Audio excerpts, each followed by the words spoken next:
looking surprised. Now you may ask, was Pete aware that there were such things as surprise parties? I think he was. I think he knew that there were such things as surprise parties. And he also knew a number of other things about surprise parties, such as they happen more often around the time of your birthday. Right? Surprise parties are more likely to happen in some general proximity of your birthday. Right, and here's the last thing I bet that he knew. They're more likely to happen in birthdays that are evenly divisible by 10. Right, so as a 40th birthday, a lot more likely that you will have a surprise 40th birthday than a surprise 39th birthday or a surprise 41st birthday. So I say this is the neoclassical theory of surprise. The occurrence of extreme unlikely events is inherently surprising, and there's no need to go any further. Now the next point that I make against the Boettke view of radical ignorance is that search theory is actually highly consistent with a full appreciation for entrepreneurship. Right? Search theory is perfectly consistent with thinking that entrepreneurs do great things in the world, which I believe they do.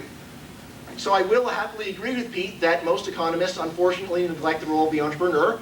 Right? They don't give him due credit. Right? The entrepreneur is ignored. What I deny is that there's any intellectual reason for this. I deny that there's any actual intellectual reason. There's nothing in neoclassical theory that says entrepreneurs don't matter. Right? All that it is you have a bunch of people working on topics. Some topics they think are interesting, other ones they don't. And this isn't one of the ones they think is interesting. There's lots of topics they don't think are interesting. Right? I don't think there's any actual doctrinal reason. Simply that, if Samuelson had said 50 years ago entrepreneurship is really important, probably today there would be a lot of people doing it. Right? But he didn't say that. Schumpeter said it, but people thought he was weird. Right? So, but certainly Schumpeter didn't say anything about radical ignorance. All right, now, so what can you think of now? How can you think about entrepreneurs in terms of search theory? Well, I think of entrepreneurs as being very much like deer hunters, right? Except instead of hunting animals, they're hunting profit. Right? So there are profit opportunities out there in the world. Some people are very bad at finding them, like me. Right? I don't have any great ability to find profit opportunities, right? Any more than I have any ability to successfully hunt a deer. Actually, sometimes deer wander into my backyard, so I think I'm more likely to successfully kill a deer than I am to ever find a profit opportunity. Or at least a major one. See, I found an underpriced CD at Tower Records yesterday, if that counts. Probably not. So I'm not going to say now I'm an entrepreneur. Right? No, I'm still not an entrepreneur. Right? So anyway, just as entrepreneurs are hunting for deer, or just as deer hunters are hunting for deer, entrepreneurs are hunting for profit. And there are some people who have it, and some people don't. Some people are good at it, some people are not. Right? And of course, in both cases, the best person occasionally fails. Occasionally you have a great entrepreneur who winds up going bankrupt, right, because he made a few big mistakes. Right? Nevertheless, doesn't mean that he didn't have the talent, just like it doesn't mean that he did not have the talent when a deer hunter comes home empty-handed. Okay? So in fact, there is a very simple neoclassical way of thinking about what entrepreneurs do, right, which in fact doesn't require any theoretical innovation, but just the application of a well-known model to a slightly different circumstance. Now, last thing I'll point out, this is a big topic. Right? See, actually, what I'm planning on doing tomorrow is setting up a web page based upon this debate, where I will include links to several other papers of mine. Right? And also, Pete wants me to link to anything of his, I'll link to his as well. Right? But in any case, this is the question of economic calculation. Right? And I have a whole paper on this. The basic point is that lack of economic calculation was not, in fact, the main reason why socialism didn't work out in practice. It was not, in fact, contrary to many Austrian claims, the main reason for the failure of socialism. Right now, this is so involved and requires so much history, I will just give you the very short baby version of it. Right? Long story short, where did socialist revolutions in fact happen? They happen in backwards agricultural countries like Russia and China. Right? And if you go and take a look at these countries, the farmers there were generally not even literate. They certainly were not doing any profit and loss accounting. Right? They couldn't even read and write for the most part, so there was no question of them actually going and keeping detailed books and recording whether or not they were making profit. They were not doing economic calculation even before the communists came along.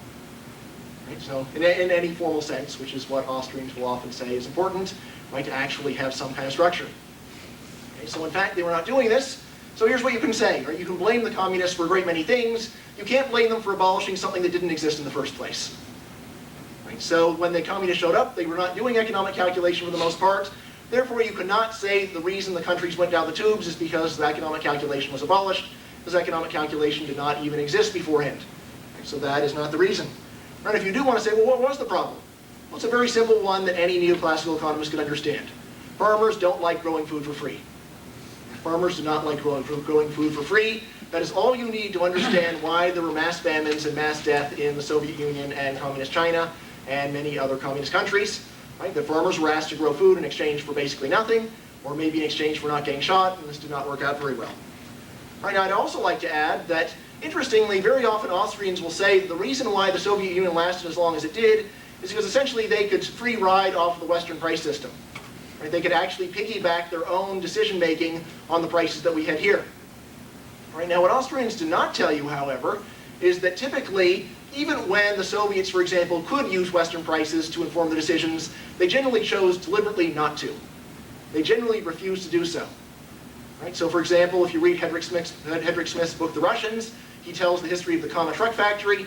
This was designed to be the world's largest truck factory, in human history. It was a big Soviet propaganda project. They brought in all the Western media. Right, and what did they do? Well, they essentially ignored all the Western evidence suggesting that the economies of scale for truck factories were at way below the level they were building. Right? So the whole thing was a big failure. Right? And then you say, well, why did they do it? Well, if you actually look into history, the main thing that was being done wasn't any great effort to actually build trucks. They wanted to bring in a lot of foreign media and go and say, look, we're building the world's greatest truck factory here. Look at what a wonderful achievement we have. We are continuing to build socialism. Or in other words, the people in charge were being rewarded on the basis of international prestige and ideological prestige, and raising living standards simply wasn't something that was paid. So again, economic calculation is being overrated. Now, I'll say that there is, in fact, one big defect in the neoclassical approach to imperfect information. And interestingly, this defect is almost given a complete free ride by Austrians. They ignore it almost completely and pay no heed to it. And what is that problem? Well, the problem is this. Do the probabilities that people assign actually fit the facts? Or it's one thing to say, yes, people use probability theory. It's another thing to say that the probabilities they have make any sense. Right? So to take a classic example, hope everyone here knows about the statistics on flying versus driving. Right, per mile, right, flying is a much safer way of traveling. And yet there's a lot of people who stubbornly resist this idea. A lot of people will stubbornly resist, and they'll even make completely illogical arguments like, yes, but when my car stalls, I don't fall 40,000 feet. You say, I've already adjusted for that. I've already adjusted for the fact that conditional upon a plane stalling, you die. It's a question of how many miles. And, it's very hard to communicate this to many people. Right? And there is, in fact, an entire field of behavioral economics that looks into the extent to which empirically people's beliefs actually map on to the way that the real world really works. Right? And while people are far from completely crazy, you can certainly uncover many problems. Right? And then if you want to look in a more policy relevant direction, right, which I have, right, you can take something like basic economics tells us that free trade is highly socially beneficial, right, and makes countries richer. Right? Nevertheless, if you try going home at Thanksgiving and selling your entire family on this proposition, right, and in fact telling everyone we're not leaving this table until everyone signs on to the benefits of free trade, right, you're going to have some problem. Right? More likely you'll just alienate your relatives, which maybe your goal in the first place. But in any case, right, you're going to find that it's very hard to get non-economists to accept the benefits of free trade. So I've actually done a fair amount of work on this. I call these systematically biased beliefs about economics. I think that this is a question of great importance for understanding why we have the various foolish policies that exist. It's because people actually don't understand economics. And moreover, they misunderstand in a certain direction. They tend to think that protectionism is going to work out much better than it really does in the real world. All right, now what is Professor Boettke going to